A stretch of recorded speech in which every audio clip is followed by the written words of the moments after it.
अजितदादांशी युती केल्यानं भाजपच्या ब्रँडला धक्का, बहुमत असताना राष्ट्रवादीला सोबत का घेतलं? आरएसएसच्या मुखपत्रातून भाजपला खडेबोल.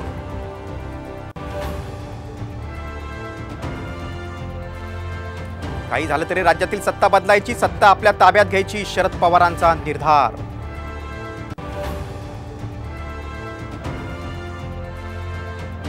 उद्धव ठाकरेंकडून 288 विधानसभा मतदारसंघांची चाचपणी, आठवड्याभरात सर्व जागांचा अहवाल सादर करण्याच्या संपर्क प्रमुखांना सूचना, तर 25 वर्षांपूर्वीची शिवसेना भाजपला दाखवण्याचे आदेश.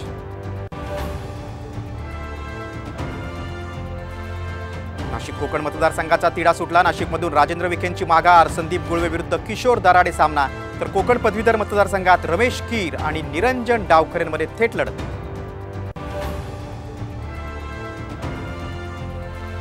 षडयंत्र करणं तुम्हाला महागात पडेल, जरांगे पाटलांचा सरकारला इशारा, तर जरांगे यांनी उपोषण स्थगित करावं, फडणवीसांची विनंती.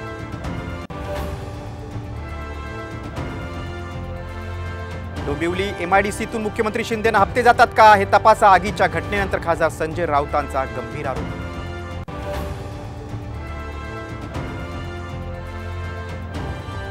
सासरे पुरुषोत्तम पुट्टेवार जादूटोणा करायचे, सून अर्चनाचा पोलिसांकडे खुलासा, तर नागपूर हिट अँड रन प्रकरणी तिघांना 15 जून पर्यंत कोठडी.